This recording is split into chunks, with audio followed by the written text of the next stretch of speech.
Welcome to Restoring Education in America with Priscilla Rahn. She's a master educator and author, leading the conversation to restore the American mind through wisdom, virtue, and truth.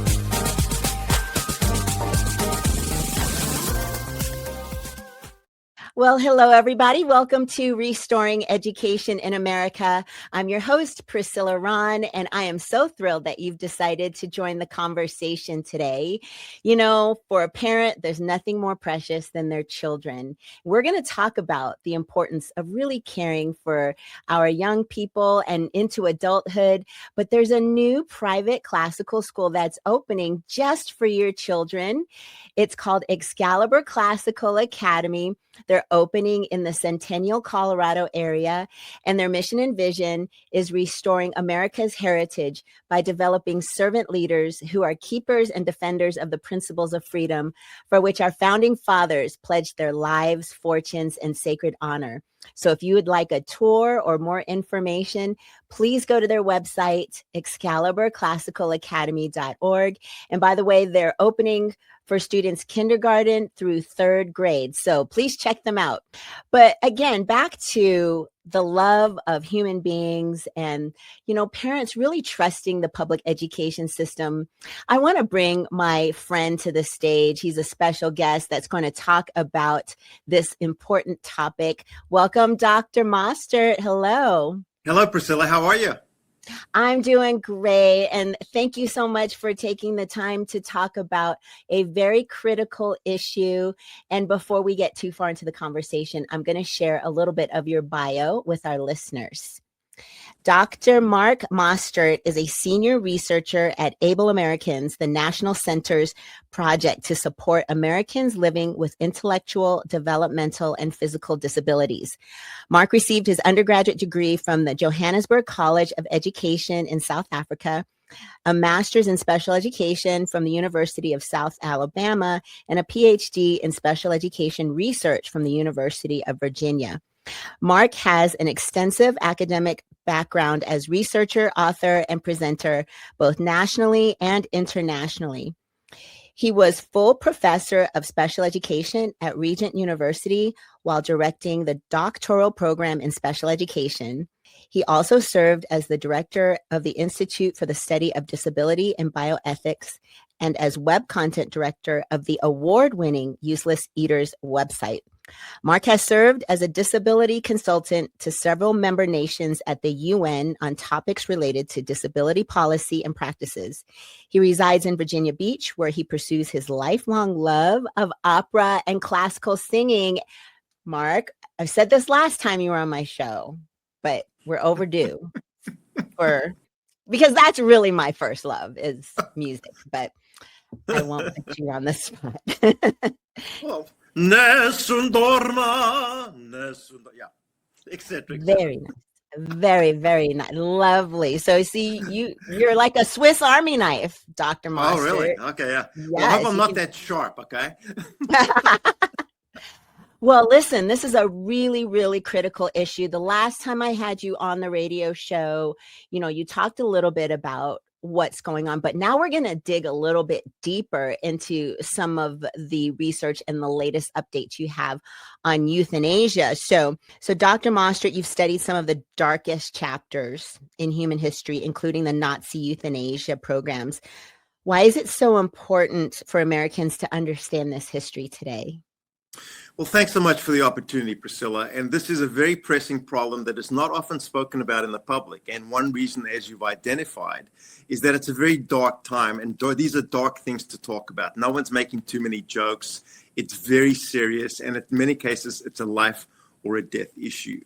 So when you think about assisted suicide and euthanasia, let me first explain the difference, because there is quite a big difference. Assisted suicide is when somebody wants to die, commit suicide, and people help them do it. And the way it usually works is the person will say, I want to die, I want to commit suicide, and someone will hand them the pills, for example, to kill themselves. That's assisted suicide. You are assisting somebody to commit suicide. Euthanasia is when somebody actually kills you. Now, you might have asked to be killed, you might not have, but that's the difference. Assisted suicide, someone helps you commit suicide. Euthanasia is when someone actually physically kills you and ends your life. So those are the two kind of distinctions we have to hold. Of course, assisted suicide and euthanasia have been around for thousands of years. It's not exactly a new topic, but starting in the 1880s towards the 1900s, we started to see a very vile idea take hold, and that was this idea of survival of the fittest. And that was coined by a man called Charles Darwin, who in the field of biology is a giant. He did a lot of fantastically good things, and he applied the survival of the fittest only to the animal world or the physical world. So he said, if you look at a herd of coyotes, the ones that survive are the ones that are strongest and not sick, and then they procreate and keep things stronger going forward, right? That was a fine idea, and it's still used a lot in all kinds of ways in academia. But what some people decided was that survival of the fittest could apply to human beings. And that's where the rot set in. Because once you take the idea of survival of the fittest, you are saying, we want generations of people here on out that are stronger, fitter, more healthy than what came before. Now, here's the problem with that. Not everyone is going to be stronger and fitter and better than before. So what do you do with people who aren't among the strongest and the strongest survivors of a species? So in the early 1920s, this was a very hot idea in the UK, in Europe, in the US.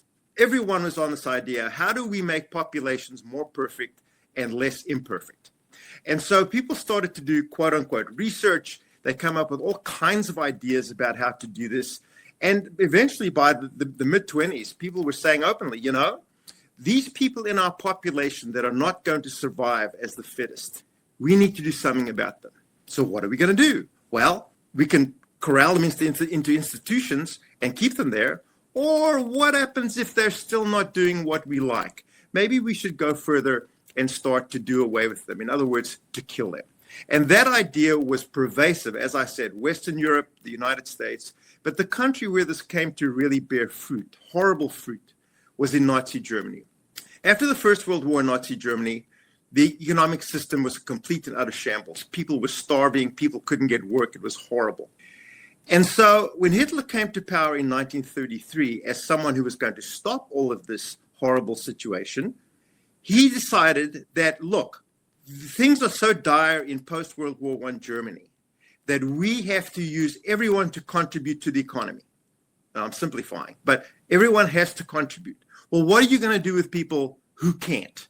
People who simply don't have the wherewithal. They're intellectual disabilities, they have physical disabilities, they have hereditary diseases, they can't contribute.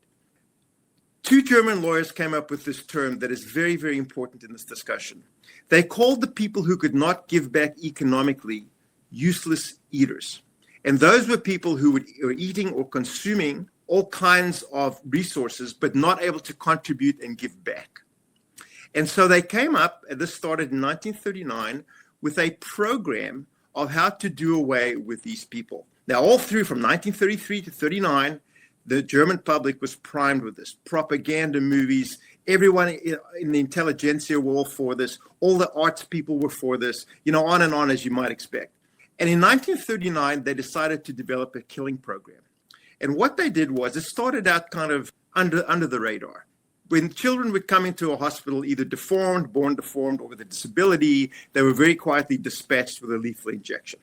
Then they figured out that wasn't working fast enough and not making things perfect enough in a way that was palatable to the Nazis. They actually came up with an official German program to kill Germans with disabilities. They knew where they were in the institutions. They knew where they were in villages and in towns. They brought them to 6 institutions across Germany that were redefined into killing centers. The buses would bring them in. They'd be stripped of their garb. They would be designated for death, and they would be put into, get this, a gas chamber. So when we think of gas chambers in the Holocaust, that's where the idea started, was in killing Germans with their own disabilities. And I won't get too much into the detail of that, but that propelled the idea that we could do away with people who were different. We can do away with people who are not as well or as healthy as we are. We can do away with people who are not as economically viable as other people are. So there's the distinction about people with disabilities, right? If you have a disability, in some places then, that basically you are marked for either discrimination or in some places for death. And that ties into the whole euthanasia, assisted suicide idea, as I'm sure we'll discuss. So if you're just tuning in, my special guest today is Dr. Mark Mostert. He's a senior researcher at Able Americans. So Dr. Mark, this is a condition of the heart, right? Somewhere godless people decided that this made sense to them. What's your message to people today those of us who grew up hearing this, survival of the fittest, as you said, and perhaps at the time it made sense, but the way you're breaking it down, yes, the distinction between the animal world and human beings, but what is your message to the greater population about why this type of thinking and philosophy is a moral issue? Well, it's a moral issue, first of all, because there is a thing that you and I know is right and wrong. We also know as people of decency and high moral quality that life is precious. And let's remember that all life is precious. From the very lowliest, the most severe disability to people who are incredibly creative and brilliant and wonderful, et cetera, et cetera. All life matters. And that life matters from conception to natural death. Everything in between matters. And everybody matters equally. What's happened now, fast forward to where we are today, medical science is so far advanced that we can keep people alive that we could never keep alive even 20 years ago. And the question becomes, should we keep them alive? Well, along comes the assisted suicide and euthanasia crowd who say, no, we don't have to keep those people alive. They have no quality of life. They can't make decisions about what they want to do. They're basically useless. And therefore, we want to help them die a quote unquote dignified death. Now, again, as with Darwin, that idea is kind of nice if you're debating it in a university debate, right? In the real world, this is actually happening. Ground zero right now, Canada. Canada passed euthanasia laws in 2016. Today, in 2026, Canada's fifth leading cause of death in the population is euthanasia. It's just exploded. And here's the point of the slippery slope. When people say, well, we have guardrails, we have laws, we have policies, it can't possibly go wrong. Oh, yes, it can. And it does very often. Number one, the medical profession are now trained to see euthanasia as a quote unquote viable medical treatment. They truly see it as a treatment, right? You have a problem. One way we treat that is by killing you. It's as simple as that. And so this idea has gone through all the medical professions and it's everywhere today. Talking about the guidelines, every country starts the same. They started in Holland, in Belgium, all over Europe. They say, well, it's for very few people at the end of their lives. They have to be within 6 months of dying. They have to be in incredible, unbearable, untreatable pain, etc. So it starts out very small for very few people, right? But what's happened in every situation, including what's going on in Canada, is that starts to expand and expand and expand, the old slippery slope argument. And indeed, it's a valid one. So Canada in 2016 went from euthanizing only people within 6 months of death with untreatable pain, physical pain. They went from that to now, where they will euthanize you if you can convince them that you're depressed and you can't see it getting better, or you have some kind of physical disability you're tired of living with. Case in point, 2 weeks ago in Canada, a 26-year-old man who was blind in one eye and had a history of depression went to his family and said, or a year ago, he said to them, I want to request euthanasia. How does that work? You go in to see a doctor who's probably already a pro-euthanasia guy, and you say, these are my reasons. And they say, well, we'll bring in a consult. Well, the consult also thinks, that this is a good idea. If two doctors agree in Canada and sign off on it, they can kill you, all right? And that's what this guy did. And he was scheduled for euthanasia about a year ago, and his parents actually got it stopped. I mean, they did a great job. 2 weeks ago, he called them and he said, I haven't told you this before, but today's the day I'm going to die. And indeed, for being blind in one eye and having a history of depression at 26 years of age, he was put to death by the Canadian authorities under a law called, get this, medical aid in dying. See, it's a medical aid to help you get out and off this planet. That's how evil, that's how surreal this is, but very real in the real world.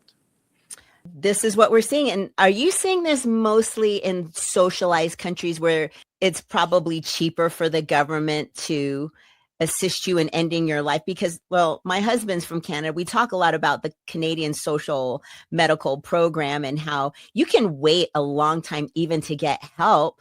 You're on a list and they're not really, prioritizing helping certain people. I mean, are we seeing this mostly in socialized countries? Socialized countries and everywhere else, actually. This whole pro-death movement, which I've always said is a movement to have death on demand, anytime, anywhere, for anyone, for any purpose. That's their ultimate goal, right? Now, in the United States, euthanasia is not legal anywhere, but we have 12 states plus DC that allow for assisted suicide. And as I've explained, that's the thin end of the wedge. If we don't think we're going to get euthanasia down the road, good luck. It's coming. Yes, the case in point about socialized medicine is very important.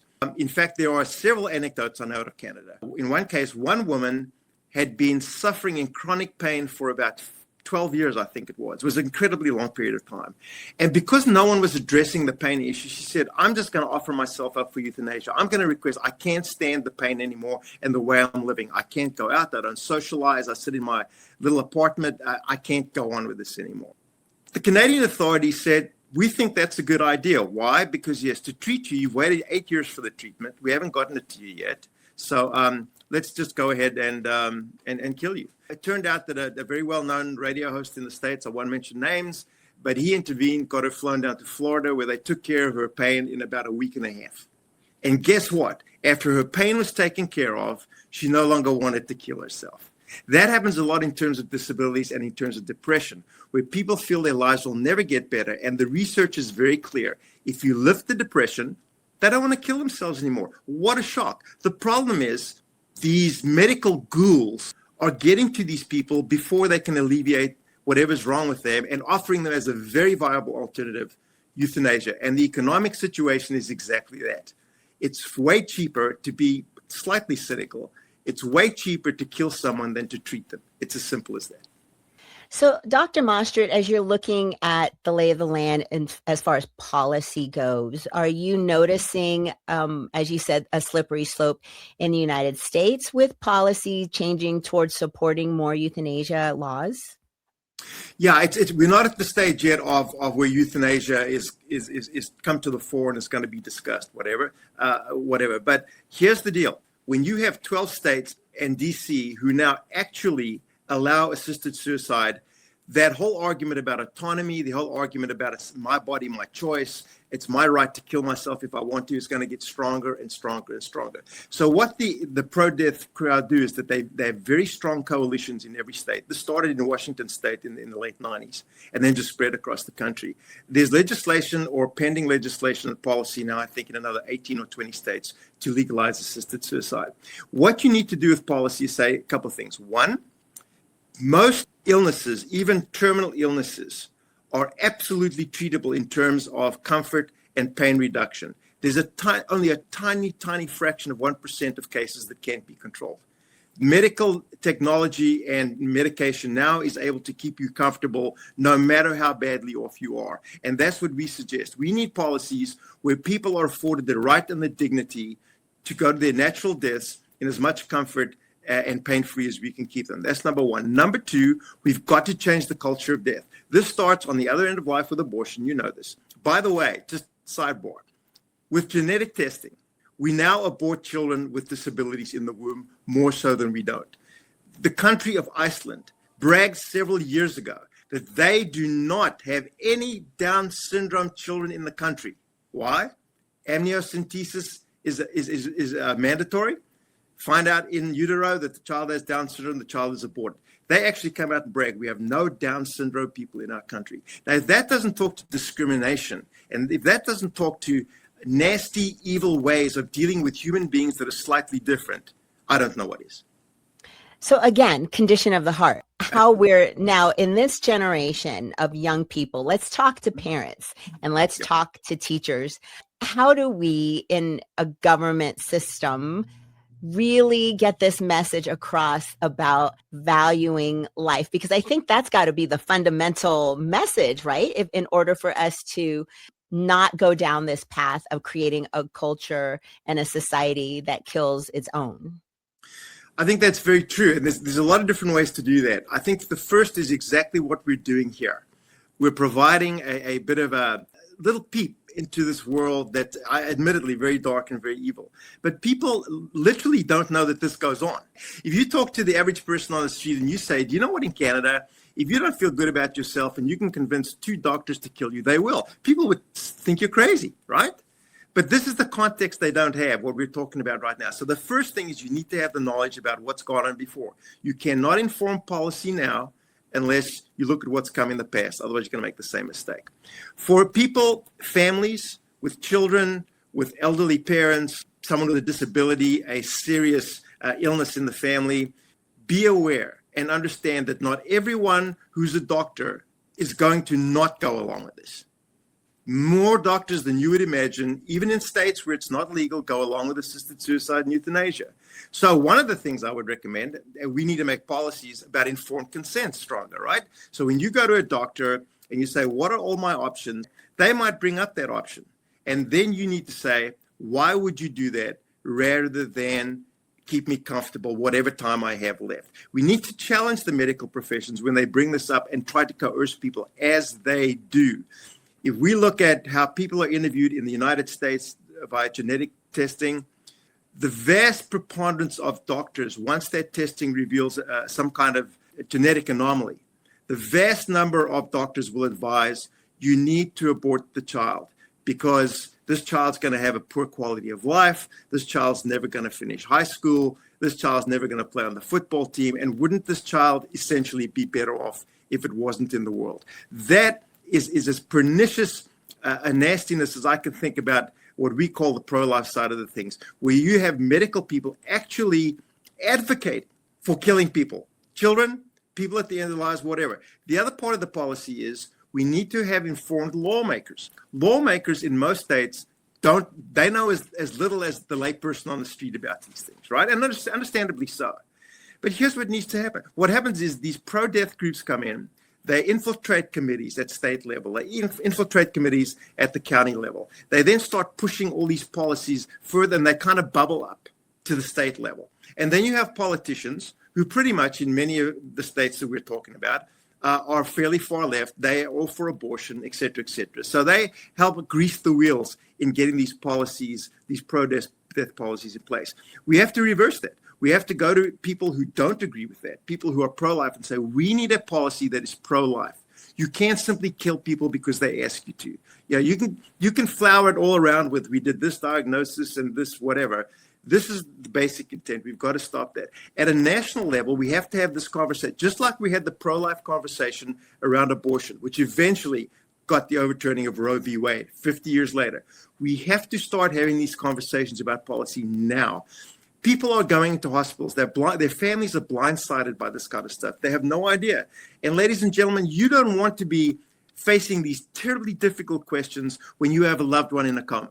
You want to be informed and prepared ahead of time. How you do that? Look at your state policies about things like living wills or advance directives. See how powerful those are in your states. Look at the policies of hospitals that you go to. What did they say about treating people who are quote unquote futile cases?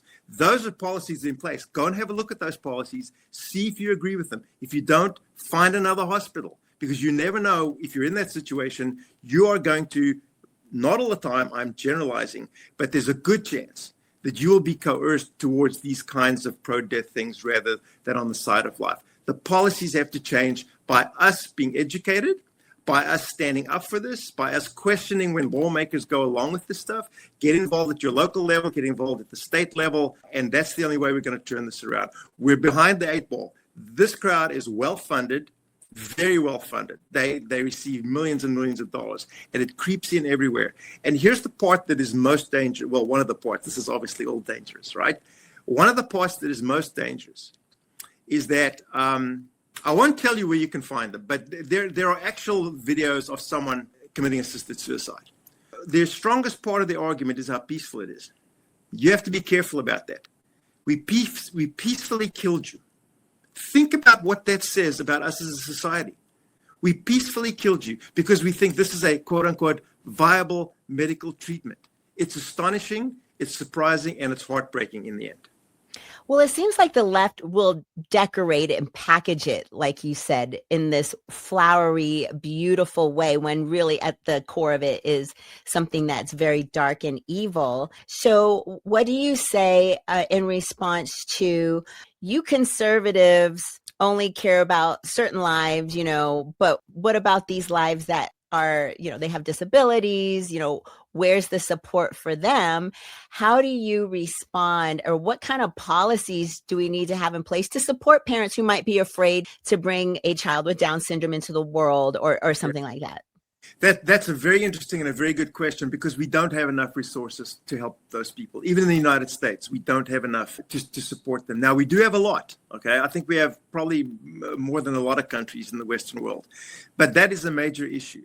We at Able Americans are trying right now to influence legislation, for example, about simple things to support people with disabilities that you and I would say, why isn't this policy? For example, if you have a child with severe disabilities and the state is supporting that, and very minimally, I might add, unless it's medical, which they support pretty much through Medicaid, it's not as good as it should be. However, if you as a parent decide you want to move to another state, that care from state A to state B is not transferable.